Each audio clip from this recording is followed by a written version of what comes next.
Supreme court से मुनीब अख्तर और justice Ayesha का इस्तीफा जो है मंसूर अली शाह और अतर मनिल्ला के साथ था। ये चार तो इकट्ठे इस्तीफे देंगे और कोई दे या ना दे। हुकूमत कोशिश कर रही है कि सुप्रीम कोर्ट से और इस्तीफे ना आए और जजेस से बात कर रही है कि आप इस्तीफे ना दें, हम आपके साथ चलने को तैयार हैं। हुकूमत ने अपनी तरफ से मैनेजमेंट शुरू की हुई है और PTI और मंसूर अली शाह अपनी तरफ से मैनेजमेंट कर रहे हैं। जुडिशरी में एक फैज का ग्रुप मौजूद है, जनरल फैज का, जिन्होंने जो जज तैनात किए वो प्रो PTI हैं या प्रो फैज कह लें, और एक जो जज हैं वो मौजूदा एस्टेब्लिशमेंट के साथ है। एक जज इसलिए इस्तीफा नहीं दे रहा कि उसके 5 साल पूरे नहीं हुए तो वो पूरी मराद तो लेंगे। लोग कह रहे हैं कि अतर मनिल्ला ने उस रात जिस रात अदम एतमाद की अदालत लगाई थी भाजपा के कहने पे, तो वो कहते हैं ये उस रात अदालत ना लगाता तो इमरान खान ना जाता। एस्टेब्लिशमेंट पीपल्स पार्टी पर मुकम्मल एतमाद नहीं करती। जहाँ सरकारी वसाइल ना हो वहाँ तहरीक इंसाफ के एहतजाज की जो ताकत है वो आधे से भी कम रह जाती है। KP में भी जब वजीर आला शरीक हो तो एहतजाज कामयाब हो जाता है, जब वजीर आला ना हो, अकेले जुनैद अकबर ने गंडापुर के दौर में किए, एहतजाज नाकाम हो गए। अस्सलाम वालेकुम, मुज़म्मिल सोहवर्दी ऑफिशियल यूट्यूब चैनल के साथ मैं हूँ आपकी मेजबान इकरार रियाज। हमारे साथ मौजूद है मुज़म्मिल सोहवर्दी। अस्सलाम वालेकुम, क्या हाल है आपका? वालेकुम सलाम, बिल्कुल ठीक। आप सुनाएं, कैसी तबीयत है आप? मैं ठीक, अल्लाह पाक का शुक्र है सर। आई एम श्योर हमारे नाज़रीन भी खैरियत से होंगे। तो मुज़म्मिल साहब, सबसे पहले बात करेंगे इस्तीफों की। ज़राए का ये कहना है कि मजीद बड़े बड़े इस्तीफे सामने आएंगे। कौन से इस्तीफे होंगे, किस इदारे से आएंगे, क्या होगा, क्या नहीं होगा, क्या असरात होंगे, बताइएगा। देखें जी, सुप्रीम कोर्ट से मुनीब अख्तर और जस्टिस आयशा का इस्तीफा जो है ना, वो मंसूर अली शाह और अतर मनिल्ला के साथ आना, फिर क्यों नहीं और आया? सब ही की उम्मीद थी कि ये चार तो इकट्ठे इस्तीफे देंगे और कोई दे या ना दे। लेकिन मुनीब अख्तर और जस्टिस आयशा जो हैं उन्होंने इस्तीफा नहीं दिया अभी तक। लोग कह रहे हैं कि वो दे देंगे, लेकिन हुकूमत कह रही है कि सुप्रीम कोर्ट से और इस्तीफे नहीं आएंगे। इसका मतलब है हुकूमत कोशिश कर रही है कि सुप्रीम कोर्ट से और इस्तीफे ना आए और जजेस से बात कर रही है कि आप इस्तीफे ना दें, हम आपके साथ चलने को तैयार हैं। अब देखें, मुनीब अख्तर साहब जो हैं वो सीनियर प्यूनी जज हैं, वो इसके बाद उनका चीफ जस्टिस बनने का चांस है। जस्टिस आयशा के पास 2032 तक की टर्म है, उनका भी एक लॉन्ग कैरियर है। कह रहे हैं मंसूर अली शाह और अतर मनिल्ला का कैरियर तो अपने एंड पे था, ये अब कुछ नहीं बन सकते थे, लेकिन मुनीब अख्तर और जस्टिस आयशा के पास तो चांस मौजूद है और वो ये चांस अवेल करें या इस्तीफा दे दें। तो इसलिए एक राय तो ये है कि मुनीब अख्तर और जस्टिस आयशा की इस्टेब्लिशमेंट और हुकूमत से बातचीत चल रही है इस्तीफा देने या ना देने पे। अगर तो उनकी कोई बातचीत तय हो जाती है तो फिर वो इस्तीफे नहीं देंगे, टेक्निकल बात यह है। वरना उन्होंने मंसूर अली शाह और अतर मनिल्ला के 7 इस्तीफे देने थे, उन्होंने 7 इस्तीफे नहीं दिए। आपको याद है वो खत भी साथ लिखते रहे, एक ही खत पे चारों के दस्तखत होते थे। अब इस्तीफा भी चारों ने इकट्ठे देना था, लेकिन हुकूमत मुसलसल रोक रही थी। देखें, मंसूर अली शाह के साथ तो डील हो नहीं सकती थी, उनको आईनी अदालत का चीफ जस्टिस बनाने को तैयार नहीं थी, उनके साथ कोई डील नहीं हो सकती थी। अतर मनिल्ला के साथ भी डील नहीं हो पा रही थी क्योंकि अमीनुद्दीन को बनाया जा रहा था। लेकिन मुनीब अख्तर और जस्टिस आयशा के साथ उनको कल्टीवेट करने की कोशिश की जा रही है। इसी तरह इस्लामाबाद हाईकोर्ट से सबको उम्मीद है कि 5 इस्तीफे आएंगे। अब उसमें बाबर सत्तार साहब ये कह रहे हैं कि जरा 15 दिसंबर तक ठहर जाएं, मेरे 5 साल पूरे हो जाएंगे तो फिर मुझे पेंशन और दीगर सारी मराहत मिल जाएंगी, तो मैं 5 साल पूरे करके इस्तीफा दूंगा ताकि मुझे सारी मराहत मिल जाएं और मैं सारी उम्र पेंशन और मराहत का हकदार हूँ। अगर मैं आज ही इस्तीफा देता हूँ तो मेरे 5 साल पूरे नहीं हुए होंगे, लिहाजा मैं वो पूरे होने चाहता हूँ। 2 जज जो हैं, जहांगीरी और इसहाक जो हैं, उनको सुप्रीम जुडिशल काउंसिल से शोकाज हुआ है। अब नए रूल्स के तहत अगर आपको सुप्रीम जुडिशल काउंसिल से शोकाज हुआ हो और आप इस्तीफा भी दे दें तो सुप्रीम जुडिशल काउंसिल की कार्रवाई खत्म नहीं होती है। मज़ाहिर अली नकवी तक के दौर के तक तो अगर आपके खिलाफ सुप्रीम जुडिशल काउंसिल की कार्रवाई हो, आप इस्तीफा दे दें तो कार्रवाई खत्म हो जाती है। अब वो असूल चेंज कर दिया गया है, तो वो तो देख रहे हैं कि हमें सुप्रीम जुडिशल काउंसिल, हम इस्तीफा भी दे दें तो हमारे खिलाफ सुप्रीम जुडिशल काउंसिल की कार्रवाई जारी रहेगी, लिहाजा वो इस्तीफा नहीं दे रहे। अब इस्तीफा रह गया मोहसिन कियानी साहब का और जस्टिस सुमन का। अच्छा। सुमन भी इस्तीफा नहीं देना चाहती और मोहसिन कियानी साहब इस्तीफा दे सकते हैं या ट्रांसफर हो सकते हैं। ये इस्लामाबाद हाईकोर्ट की कहानी है और लाहौर हाईकोर्ट से सिर्फ एक जज के इस्तीफे की बात है। लिहाजा मेरा ख्याल है कि हुकूमत और एस्टेब्लिशमेंट इस्तीफों को मैनेज कर रही है कि मजीद इस्तीफे ना आए ताकि कोई हाइप ना बन सके। तो वो जो 4 जजेस का गठजोड़ था, चारों के इस्तीफे इकट्ठे आने थे, आपको क्या लगता है 2 कॉम्प्रोमाइज हो जाएंगे या उनकी हुकूमत के साथ बन जाएगी, एस्टैब्लिशमेंट के साथ बन जाएगी? बस वो एक है ना, घर से निकले 4 दोस्त, दो रास्ते में खो गए, दो मंजिल पर पहुंच गए। तो फिलहाल तो ये सूरत हाल है कि एस्टेब्लिशमेंट और हुकूमत कोशिश कर रही है कि वो इस्तीफ़ा ना दें और उनके साथ कोई बात बन जाए और निभ जाए। और दूसरी तरफ सब उनको कह रहे हैं कि आपको लॉलीपॉप दिया जा रहा है, यही इस्तीफ़े का बेहतरीन वक्त है। कल को हुकूमत ने और एस्टेब्लिशमेंट ने आपको धोखा दे दिया तो फिर आप ना इस्तीफ़ा देने जोगे रहेंगे, ना कुछ करने जोगे रहेंगे। तो इस चांस को मिस ना करें। तो इस वक़्त हुकूमत ने अपनी तरफ से मैनेजमेंट शुरू की हुई है और पीटीआई और मंसूर अली शाह अपनी तरफ से मैनेजमेंट कर रहे हैं। लेकिन मैं दोस्तों को ये ज़रूर कहना चाहता हूँ कि देखें, इफ्तिखार चौधरी की तहरीक का हवाला देते हैं, तब जजिस की अक्सरियत क्या 90% पाकिस्तान की अदलिया इफ्तिखार चौधरी के साथ थी। वो लाहौर हाई कोर्ट बार से खिताब करने आए थे। लाहौर हाई कोर्ट के 20 सिटिंग जज उनके साथ थे। सिंध के सारे जज, केपी के, कोयटा के सारे हाई कोर्ट्स के जजेस, सुप्रीम कोर्ट के जजेस उनके साथ थे। हाई कोर्ट के, सुप्रीम कोर्ट के सारे जजेस ने उनका रेफरेंस उड़ा दिया था। तो इफ्तिखार चौधरी को जजेस की वाज़ेह अक्सरियत की हिमायत हासिल थी। ये मौजूदा जो हैं अक्सरियत, जजेस की अक्सरियत 27वीं तरमीम के साथ है। वो आईनी अदालत का हलफ भी उठा रहे हैं, वो सुप्रीम कोर्ट का भी में भी काम करने को तैयार हैं। तो अगर जजेस की अक्सरियत 27वीं तरमीम के हक में रही और इस्तीफे ना आए और उन्होंने अदालत काम करना जारी रखा तो फिर कोई तहरीक नहीं चल सकती। तो मुज़म्मिल साहब, याया अफरीदी की सरबराही में फुल कोर्ट ने 27वीं आईनी तरमीम पर मोहर सख्त कर दी है, इसके क्या कानूनी और सियासी असरात होंगे? मेरा ख्याल है आज के फुल कोर्ट में 27वीं आईनी तरमीम तो ज़ेर बहस आई नहीं है। वो रूल्स आए हैं और 15 मिनट का इजलास हुआ है। बहुत सारे लोग सवाल उठा रहे हैं कि उनमें जजेस की अक्सरियत नहीं थी, सिर्फ 6-7 जजेस थे। देखें, आज का दिन सुप्रीम कोर्ट में बड़ा ही क्यास का दिन था। एक तो आप समझें 2 जजेस के इस्तीफे आ गए हुए थे और जो 3-4-6 जजेस हैं वो आईनी अदालत में ट्रांसफ़र हो चुके थे। अमीनुद्दीन साहब भी आईनी अदालत में जा चुके थे। तो आज का दिन तो मेरे ख़्याल में कोई फुल कोर्ट का दिन था ही नहीं। आप देखें ना, 7 जज उधर चले गए थे, 2 ने इस्तीफ़ा दे दिया था, 9 हो गए। जो 2 ने इस्तीफ़ा दिया था, 2-3 उनके साथ हैं, वो उनके गम में शरीक थे। तो आज का दिन तो फुल कोर्ट का मुझे नहीं लगता था। और आज का दिन किसने फुल कोर्ट आना था, आज तो इतनी हंगामा और गहमा-गहमी थी। लेकिन मेरे ख़्याल में एक रस्मी कार्रवाई फुल कोर्ट की याया अफरीदी ने पूरी की, रूल्स अडॉप्ट किए और 15 मिनट में इजलास ख़त्म कर दिया। ठीक है, कोरम के लिए 6-7 जज पूरे थे, उन्होंने कोरम पूरा किया और कार्रवाई कर दी। लेकिन ये ठीक है कि जजेस की अक्सरियत आज फुल कोर्ट में मौजूद नहीं थी। तो सर ये बताइएगा कि जस्टिस अतहर मिनल्ला और जस्टिस मंसूर जो हैं, क्या वो सियासत में आ सकते हैं? क्या कोई इनके इम्कानात हैं? देखिए, मैं ये समझता हूँ कि उनके ऊपर 2 साल की पाबंदी है सियासत में आने की। अच्छा। जो कोड ऑफ कंडक्ट की पाबंदी है।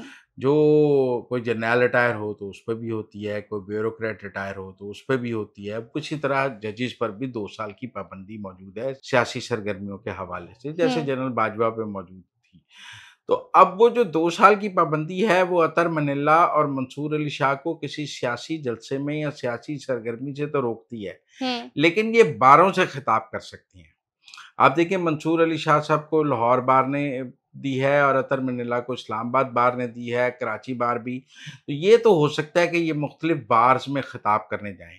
लेकिन मैंने फिर जैसे पहले सवाल के जवाब में कहा कि अगर मंसूर अली शाह लाहौर बार से फ़र्ज़ कर लें खिताब करने आते हैं और लाहौर हाई कोर्ट का कोई जज वहाँ नहीं आता उनका खिताब सुनने के लिए, तो फिर इस खिताब की कोई वैल्यू नहीं है। क्योंकि इफ्तिखार चौधरी जब खिताब करने आते थे तो हाई कोर्ट्स के सिटिंग जज वो खिताब सुनने के लिए साथ मौजूद होते थे, साथ बैठते थे इफ्तिखार चौधरी के। अगर तो मंसूर अली शाह लाहौर हाई कोर्ट के खिताब करने आते हैं और हाई कोर्ट का कोई जज नहीं है तो सिर्फ 0 हो गए। अतर मनिल्ला इस्लामाबाद की बार से खिताब करने जाते हैं और वहाँ कोई सिटिंग जज नहीं आता, या कराची जाते हैं कोई सिटिंग जज नहीं आता, तो फिर वो उनके उस खिताब की कोई वैल्यू नहीं है। और बार्स के खिताब की वैल्यू तभी है जब जजेस साथ हों और सियासी जमात साथ हो। फिर पंजाब में एक प्रॉब्लम है कि पीटीआई को पब्लिक शो नहीं कर सकती, पब्लिक पावर नहीं कर सकती। इफ्तिखार चौधरी की तहरीक को उस वक्त के डीजी आईएसआई इशफाक परवेज़ कियानी और आर्मी चीफ इशफाक परवेज़ कियानी की हिमायत हासिल थी। वो कई घंटे टीवी पे लाइव चलती थी। जलसे, धरने, सब तकरीरें, सब कुछ लाइव चलता था। एतजाज एहसन साहब की नज़में टीवी पे लाइव चल रही होती थी, कोई कट थोड़ी कराता था, क्योंकि पीछे एक एस्टेब्लिशमेंट का धड़ा उनके साथ मौजूद था जो सपोर्ट कर रहा था उस तहरीक को। लेकिन आज एस्टेब्लिशमेंट का वो धड़ा इस तहरीक के साथ नहीं होगा। आज घंटों की लाइव कवरेज नहीं होनी, आज टिकर नहीं चलने, आज वो हाइप नहीं बननी, तो ये उसको उसका मुवाजना नहीं है। लेकिन ये दुरुस्त है कि इन जजेस ने ये फैसला करना है कि इन्होंने बारों से खिताब करना है या नहीं करना, क्योंकि अगर ये बार से खिताब करती हैं और उसके कोई नताइज नहीं निकलते तो महीने 2 महीने बाद कितने खिताब कर लेंगे, उसके बाद ख़त्म हो जाएगा। उस वक़्त तो इफ्तिखार चौधरी साहब लॉन्ग मार्च भी करते थे, इफ्तिखार चौधरी साहब रोड मार्च भी करते थे, छोटे-छोटे, तो अब क्या होगा? तो इसलिए मेरे ख़्याल में इनके लिए सियासी सरगर्मियाँ करनी मुश्किल हो जाएँगी। अलबत्ता बार से खिताब कितना अरसा और कितना कर सकते हैं, ये अलग एक सवाल है। तो मुज़म्मिल साहब, विफाकी आईनी अदालत के पहले चीफ जस्टिस ने अपनी अदालत के 3 जस्टिस साहिबान से हलफ लिया। क्या अदालती कॉम्पोजिशन है? कौन किस मेरिट पर आया? सारे प्रो एस्टेब्लिशमेंट हैं। एक अच्छा। ही मेरिट है, प्रो एस्टेब्लिशमेंट। आप तो क्राइटेरिया सेट हो गया, ये क्राइटेरिया सेट हो गया, कोई प्रो पीटीआई जज नहीं है। देखें, 2 ही हैं, यहाँ एंटी या प्रो पीटीआई है या प्रो एस्टेब्लिशमेंट है। लड़ाई तो देखें, इस वक्त जुडिशरी में एक प्रो पीटीआई ग्रुप मौजूद है, जुडिशरी में एक फैज़ का ग्रुप मौजूद है, जनरल फैज़ का, जिन्होंने जो जज तैनात किए वो अब प्रो पीटीआई हैं या प्रो फैज़ कह लें, और एक जो जज हैं वो मौजूदा एस्टेब्लिशमेंट के साथ हैं जो जज हैं।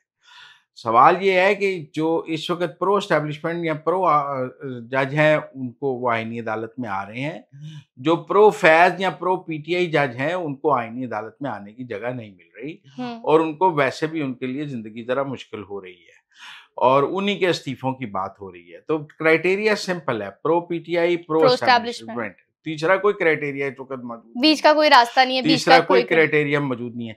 ये ज़रूर है कि आगे बहुत सारी जजेस की नई असामियाँ आ रही हैं। आप देखें, 6 तो वो भी इसी क्राइटेरिया पे आएंगी। जो 6 जज सुप्रीम कोर्ट से आईनी अदालत में गए हैं, इसका मतलब सुप्रीम कोर्ट में 6 जजेस की असामियाँ खाली हो गई हैं। इसका मतलब है सुप्रीम कोर्ट में 6 नए जज आएंगे, वो हाई कोर्ट से आएंगे, हाई कोर्ट की असामियाँ खाली हो जाएंगी, हाई कोर्ट में नए जज आएंगे। इसी तरह कुछ जज इस्तीफ़ा दे रहे हैं, उनकी जगह खाली हो जाएंगी, वहाँ नई असामियाँ आनी हैं। मुझे ये लगता है कि अगले 1 डेढ़ माह आप बहुत सारे नए जजेस भी देखेंगे, नई असामियाँ भी देखेंगे, कुछ जजेस का इस्तीफ़े देखेंगे, कुछ को निकाला जा रहा होगा, कुछ, और नई असामियाँ जो हैं आ रही होंगी।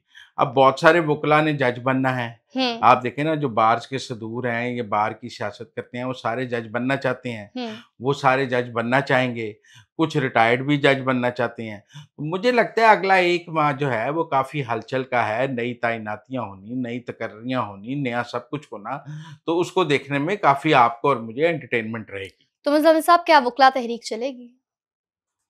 बहुत मुश्किल है, मुझे नहीं नज़र आता वकला तहरीक चलेगी। वकला तक़सीम है, एक जुडिशरी भी तक़सीम है, एक वकला भी तक़सीम है, और जब तक वकला की पेरेंट बॉडीज़ इस तहरीक के साथ नहीं होंगी, इस तहरीक का चलना काफ़ी मुश्किल नज़र आएगा। मतलब वो चला तो लेंगे, लेकिन कामयाब होती नज़र नहीं आ रही। एक तो कुछ एस्टेब्लिशमेंट का कोई धड़ा इस वक़्त इस तहरीक के साथ नहीं है, जुडिशरी का कोई बड़ा धड़ा इस तहरीक के साथ नहीं है, वकला का बड़ा धड़ा इस तहरीक के साथ नहीं है, तो इसके लिए काफ़ी मुश्किलात हैं इस तहरीक को कामयाब होने में। 1-2 अब हड़तालें हो जाना, 1-2 बार से खिताब हो जाना, 1-2 जुलूस निकल आना, उसका मैं नहीं बात कर रहा, लेकिन जिसे आप कहते हैं ना कि एक नेशनल मोमेंटम बन जाना, वो मुझे नज़र नहीं आ रहा। तो ये जो मुस्ताफ़ी जजों के हक में मुहिम चलाई जा रही है, उनके लिए हमदर्दियाँ पैदा की जा रही हैं, क्या इस्तीफ़े के बाद वो मराद तर्क कर देंगे कि हम इस निज़ाम से मराद नहीं लेते, हम तो मानते ही नहीं हैं? नहीं, मैं इतने चंगे के मराद नहीं लेंगे, 1-1 रुपए की मराद लेंगे, इन्होंने मराद क्यों छोड़नी है? वो तो एक जज इसलिए इस्तीफ़ा नहीं दे रहा कि उसके 5 साल पूरे नहीं हुए, तो वो पूरी मराद तो लेंगे। मराद कौन छोड़ता है? लेकिन बगैर मराद के कौन यहाँ ज़िंदा रहता है जी? आज तक किसने मराद छोड़ी हैं? लोग तो छुट्टियों की मराद भी ले लेते हैं। ये यहाँ वैसे मंसूर अली शाह और अतर मंडला को मराद लेने से इनकार करना चाहिए था। इस वक़्त उनके ऊपर ना सोशल मीडिया पे 2 तरह की तहरीक चल रही है। एक तो लोग कह रहे हैं कि अतर मंडला ने उस रात जिस रात अदम एतमाद थी, अदालत लगाई थी भाजपा के कहने पे, तो वो कहते हैं ये उस रात अदालत ना लगाता तो इमरान खान ना जाता। मंसूर अली शाह के बारे में भी ये है कि इन्होंने बहुत जगहों पे इमरान खान के ख़िलाफ़ फ़ैसले किए, और ये काजी फायज ईसा के साथ रहे या बाद में इनकी लड़ाई हो गई, ये वो तो वो एक दोनों के किरदार पर इधर से ख्वाजा आसिफ साहब ने भी तनकीद की है, मुझे पीटीआई के हलकों में भी इन जजों पर तनकीद नज़र आई है। कोई ऐसी इनकी आउट ऑफ द वे कबूलियत मुझे नज़र नहीं आई। तो मुज़म्मिल साहब, आज़ाद कश्मीर की बात करें तो 2 से ज़ायद हफ्तों के इंतज़ार के बाद बिलाखिर जो वहाँ पर तहरीक अदम-ए-एतमाद जो है वो पेश कर दी गई है, और इस ताख़ीर का क्या मकसद था और अब क्यों पेश की गई है?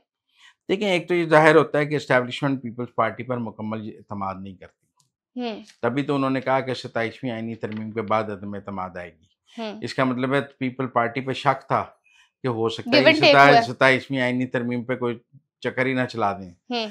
तो उनको रोका गया, तो सबको वोट तो देखें 2 हफ्ते से पूरे थे। अनवारुल हक साहब को हमें 2 हफ्ते और मिल गए वज़ारत उज़्मा करने के लिए। 2 हफ्ते से वोट पूरे थे, सिर्फ 27वीं तरमीम की वजह से सब कुछ रुका हुआ था। 27वीं तरमीम पास हो गई, आर्मी एक्ट की तरमीम पास हो गईं, सब अपनी-अपनी जगह पर आ गए। तो एंड में पीपल्स पार्टी को आज़ाद कश्मीर की हुकूमत दे दी गई है कि वो अपना वज़ीर-ए-आज़म ले आएँ, वो ले आएँगे। ये तो सबको नज़र आ रहा था कि सब कुछ तय होने के बाद सिर्फ 27वीं तरमीम की वजह से सब रुक गया था। आखिर में आपसे एक और सवाल करना चाहूँगी कि पेशावर हाई कोर्ट से बड़ा फैसला आया है कि अब जो भी जलसे जुलूस होंगे, जो सरकारी वसाइल हैं, सरकारी मशीनरी है, एम्प्लॉइज़ हैं, वर्कर्स हैं, गवर्नमेंट के एम्प्लॉइज़ हैं, कोई भी सरकारी वसाइल, सरकारी एम्प्लॉई यूज़ नहीं किया जाएगा। क्या कहेंगे? अच्छा फैसला है, ये फैसला पूरे पाकिस्तान पे लागू होना चाहिए। पंजाब में भी लागू होना चाहिए। मरीम नवाज़ को भी अपने जलसों के लिए इसके लिए इजाज़त नहीं होनी चाहिए। पीपल्स पार्टी को भी नहीं होनी चाहिए और केपी में पीटीआई को भी नहीं होनी चाहिए। सरकारी वसाइल पर सियासी सरगर्मियाँ नहीं होनी चाहिए, इस बात के मैं हक़ में हूँ। हमने गंडापुर के लॉन्ग मार्च में देखा था 11, 22 फायर ब्रिगेड, पुलिस सारा कुछ साथ लगा हुआ था। फायर ब्रिगेड की गाड़ियाँ आग बुझाने के लिए हैं, आग लगाने के लिए तो नहीं है। लेकिन मेरे ख़्याल में ये अच्छा फ़ैसला है। यकीनन पीटीआई को इसका नुकसान होगा अगर उसने आगे कोई लॉन्ग मार्च करना है, तो अब उसको कोई सरकारी वसाइल अवेलेबल नहीं होंगे और हमने देखा है जहाँ सरकारी वसाइल ना हो, वहाँ तहरीक-ए-इंसाफ के एहतजाज की जो ताकत है वो आधे से भी कम रह जाती है। उनका एहतजाज चलता ही सरकारी वसाइल के ऊपर है। इस वक़्त पंजाब में वो एहतजाज नहीं कर पा रहे क्योंकि सरकार नहीं है। केपी में भी जब वज़ीर आला शरीक हो तो एहतजाज कामयाब हो जाता है, जब वज़ीर आला ना हो, अकेले जुनैद अकबर ने गंडापुर के दौर में किए, एहतजाज नाकाम हो गए। तो सर एक सेकंड, जहाँ पर सरकार हो वहाँ पर भी लोग नहीं निकलते, सरकारी वसाइल इस्तेमाल करने पड़ते हैं, जहाँ सरकार ना हो वहाँ भी लोग नहीं निकलते, अडयाला के बाहर भी लोग नहीं, असल मसला तो लोगों का है ना? लोगों का है, लोग जो है ना वो सरकारी वसाइल पर ही आते हैं, थोड़े बहुत जो आ जाते हैं। तो अगर सरकारी वसाइल भी नहीं होंगे, वो पैसे नहीं होंगे, वो मशीनरियाँ नहीं होंगी और अपने तौर पे करना होगा तो मुश्किल हो जाएगा। तो नाज़रीन, अब तक के लिए इतना ही। आप देखते रहिए Muzammil Sowardi official YouTube channel, like share subscribe ज़रूर कीजिएगा, फीडबैक से भी आगाह कीजिएगा।